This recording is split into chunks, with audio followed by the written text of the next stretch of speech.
दोस्तों, आपको बाबा राम आश्रय के चैनल पर स्वागत है। आज हम देवताओं के बारे में बताने वाले हैं, देवी देवता किस तरीका पूजा किया जाए या ना किया जाए। पहली बात, आप लोग गलती ये कर देते हैं, जब आपके घर में अधिक मात्रा में जब परेशानियां आने लग जाती हैं, उसके बाद आप जाके देवी देवताओं के बारे में आप पता लगाना शुरू कर देते हैं कि हमारे घर के कुल देवी देवता कौन हैं। सुखाई, वो भी सुखाई करा के पता लगा कि उसके बाद देवताओं का भार आप उठाते हैं, मतलब पूजा पाठ करना शुरू करते हैं। हमें कह रहे हैं तो क्या गुनिया इतना भी मतलब वो नहीं है कि तुम्हें डिटेलियर बता देंगे। हर आदमी उस तरीका नहीं होते हैं, समझ रहे हो कि नहीं। इसके लिए यदि आपको अपने देवताओं के बारे में नहीं पता है कि हमारे कुल देवी देवता कौन है, हमारे बुजुर्ग किसकी पूजा पाठ पहले कर रहे थे या नहीं कर रहे थे, आप गए अक्षत लिए सोखा के पास गए, वहाँ सोखा ने आपको बता दिया फला देवता आपके हैं, भूत प्रेत है, इसको साफ ओफ किया, तुरंत पक्का पूजा दिलवा दिया। हाँ, पता चला वो तुम्हारे कुल देवी देवता ही नहीं है। पता चला वो भूत प्रेत को पूजा दिलवा दिया। जब भूत प्रेत वेदी पे एक बार पूजा खा लेंगे तो घर के वेदीदार देवता बनकर बोलने लग जाएंगे। और दूसरी बात ये भी आज मैं बता दे रहा हूँ, शैतान भी जब पूजा खाने लग जाता है, कुछ फलित कुछ लाभ इंसान को देने लगता है, लालच देने लगता है, ताकि जो मेरी भक्ति कर रहा है कि उसको तकलीफ ना हो कि हमारे देवता काम नहीं कर रहे हैं। इसके लिए आदमी के देवता निश्चल भी नहीं रहते हैं। जब लपेट में रहते हैं, शैतान पूजा खाता है, कुछ लाभ देता है, तो कुछ लोग ऐसा बोलते हैं हम मेरा कार्य बहुत सिद्ध हो रहा है, जो सोच रहा हूँ कुछ पल के लिए हो जा रहा है, मतलब इस भरम में डाल देता है वो। इसके लिए मेरे कहने के अनुसार से आप कहीं भी जाइए, किसी गुनिया के पास जाइए, आप उझाई सुखाई कराइए, कुछ भी कराइए, इससे हमसे मतलब नहीं है। जब जिसके घर में अभी बुजुर्ग जिंदा हैं, उनको मैं समझा देना चाहता हूँ, माँ बाप या देवी देवता का भार उठाए हैं, पूजा पाठ कर रहे हैं, यदि काम फिर भी नहीं कर रहे हैं, तो देवी देवता आप गुनिया के माध्यम से सही गुनिया की तलाश करके उसे कटवा के छटवा के एकदम साफ सुथरा करवा के अपने माता श्री का जबान में से उनके बाचा से कट करवा के आप अपने जबान पे अपने देवताओं को लीजिए और माता जी को अपने बोल दीजिए कि तुम यहाँ से नाता देवताओं से काट दीजिए, और जो है देवता को कह दीजिए कि अब हम बूढ़े हो गए हैं, अब इस काबिल नहीं है, आप हमारे कुल देवी देवता हैं, आप हमारे बच्चों की ढील पे आइए, उनकी रक्षा कीजिए, उनकी हिफाजत कीजिए, उनके रोजी रोजगार में बरकत दीजिए। कि इस तरीका आप करेंगे, उसको साफ सुथरा करवा के उसके बाद देवी देवताओं का आप अपने जवान पे ले लेंगे। नहीं तो पता चला माँ बाप बूढ़े हो गए या अचानक, क्योंकि आप भी जानते हैं जिंदगी मौत का एक पल का भरोसा नहीं है, कब किस क्षण में आ जाए बुलावा मालिक के यहाँ से आदमी चला जाएगा। मालूम पड़ा वेदीदार देवता का आपकी माता जबान ही नहीं काट पाई है, चली गई है, फिर आप बाहर उठाएंगे हई, देवी देवता की पूजा पाठ करेंगे हई।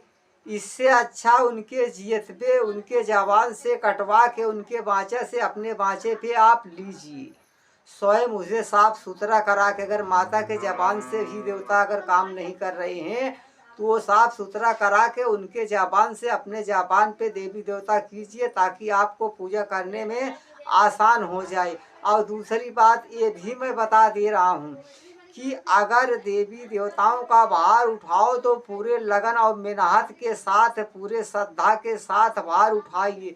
ये नहीं आप 4 दिन फूल कपूर अगरबत्ती चढ़ा दिए, देवी देवता आपके ऊपर उपरंत नहीं हो जाएंगे, वो जमाना भूल जाइए। अब ये जो है इसमें देवी देवता भी अपने भक्त की परीक्षा लेते हैं कि ये मेरे भक्ति के काबिल है या नहीं है, उसे परखते हैं, कुछ संकटों में डालते हैं। मगर आपको हिम्मत नहीं हारना है, डट कर सामना करना है। कहते नहीं कि अगर आदमी चाह ले तो क्या नहीं कर सकता है, सब संभव है उसके लिए। मालिक भी तो कहता है, जो मेरा भक्त मेरे लिए, मेरी भक्ति करने के लिए, हमें चाहने के लिए हमारी तरफ एक कदम बढ़ाकर आता है तो मैं 2 कदम चलकर स्वयं उसका हाथ थाम लेता हूँ। ये मालिक कहता है। जब देवी देवताओं का भार उठाएंगे आप, पूरे श्रद्धा भावना भक्ति विश्वास के साथ में उठाएंगे, उसमें चाहे दुख पड़े चाहे सुख पड़े, आपको पीछे नहीं हटना है। लाश में जहाँ दुख है वहीं पे सुख भी मिलेगा। मगर नहीं, मैं देख रहा हूँ 4 दिन पूजा पाठ करने के बाद आदमी करे, बाबा मेरी देवी देवता काम नहीं कर रहे, बाबा पहले कुछ काम कर रहे थे अब नहीं। हो सकता हो सारे शैतान देवी देवता निर्छल ना हो, शैतान ही तुम्हें कुछ लालच दिया हो, इसके लिए आप बोल रहे हैं कुछ दिन मेरी देवता काम नहीं कर रहे थे। देवी देवताओं का पूजा करना कोई खेल नहीं है। जो संकट आए, बड़े बड़े देवताओं के ऊपर भी संकट आता है, मगर उसका सामना करते हैं। ये नहीं 4 दिन फूल कपूर अगरबत्ती सुलगा दिए, मेरी देवी देवता काम नहीं कर रहे हैं, छोड़ के बाजू में हट गए। तो इस तरीका देवी देवता का पूजा पाठ नहीं करना चाहिए इंसान को। यदि करना है, मन में भक्ति रखो, भावना भक्ति श्रद्धा के साथ मालिक के पास समर्पित करो अपने आप को। देवी देवताओं पर पूर्ण विश्वास रख के आप कार्य कीजिए। यदि मालिक चाहेगा तो आपको सफलता प्राप्त हो जाएगी। जब एक बार देवी देवता निर्छल हो जाएंगे, तुम्हारे मन को परख लेंगे, ये मेरा भक्त है, मेरी पूजा करने लायक है, तो अपने आप ही आपका कार्य सिद्ध हो जाएगा। ये नहीं साफ सुथरा कराए तुरंत वो जवान देने लग जाएंगे, आपकी रील प्रकट हो जाने लग जाएंगे, आपको बताने लग जाएंगे। ऐसा कुछ भी नहीं है। जैसे तुम्हारी भक्ति रहेगी, मन में श्रद्धा रहेगा, एक दूसरे के लिए मोहब्बत रहेगी, एक दूसरे के लिए करुणा रहेगी, यही तो मालिक की श्रद्धा, मालिक की भक्ति है। ये नहीं कि हाँ थोड़ी पूजा पाठ के लिए माथे में चंदन लगा लिए और मुंडमाला पहन लिए, बहुत बड़े तांत्रिक तुम हो गए हो कि मैं बहुत बड़ा तांत्रिक हो गया हूँ, मेरे जैसा कोई है ही नहीं है संसार में, तो वो कोई भक्ति नहीं कहलाती है। सिर्फ वो एक दिखावा है। भक्ति दिखाई नहीं जाती है। भक्ति में अहंकार को त्यागना पड़ जाता है। हाँ, नरमी लाना पड़ता है अंदर, एक दूसरे की मदद करने की भावना पैदा करनी पड़ती है। तब देवी देवता सोचते हैं, जब एक दूसरे के लिए मर सकता है, मिट सकता है, एक दूसरे की मदद कर सकता है, भूखे को खाना खिला सकता है, गरीबों की मदद कर सकता है, तो ये मेरी भक्ति करने के लायक है। इसको मैं और बढ़ा दूंगा, दुनिया में नाम और शोहरत दे दूंगा, बहुत ऊंचे मुकाम पे पहुंचा दूंगा, दौलतों से माला माल कर दूंगा। उसकी भक्ति देखकर देवता ये फैसला कर लेते हैं। भाइयों, एक दिन के लिए कोई पूजा पाठ नहीं है। दुख पड़े सुख पड़े लगे रहो उसी में डट कर, आखिर मानो का तन पाए हो बहुत कर्म के पास। जिंदगी उसी की है जो किसी का हो गया। ये शरीर को खाली मत रखिए आप, इस शरीर में किसी न किसी का वास कराइए। ये खाली शरीर रहती है, बुरी आत्माएं इसमें वास कर लेती हैं।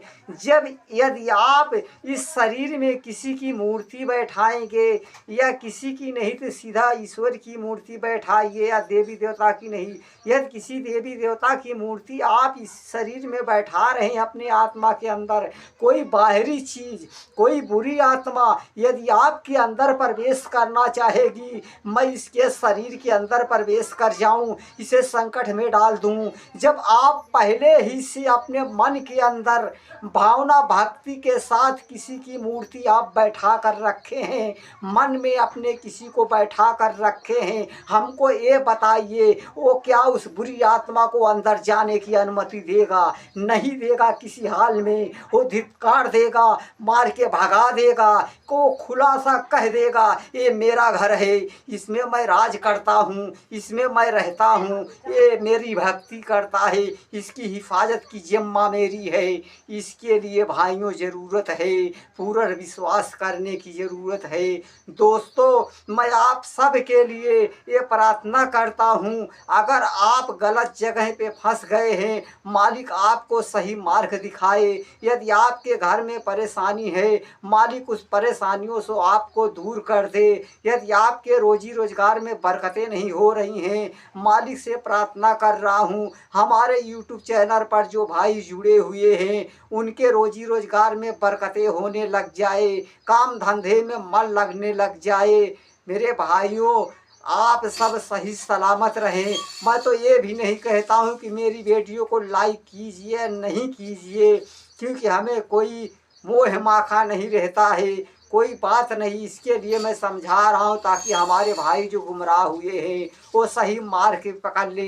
मैं तो कभी अपने पास भी किसी को नहीं कहता हूँ मैं कोई अल्लाह हूँ, कोई मालिक हूँ, आप हमारे पास आइए तो मैं फूंक मार दूंगा, बीमारी उड़ जाएगी। नहीं, मैं भी एक छोटा मोटा भक्त हूँ उस मालिक के, जो मालिक के आधार पे कार्य करता हूँ। दोस्तों आज की वीडियो मैं यहाँ पे ख़त्म कर रहा हूँ। सबका मालिक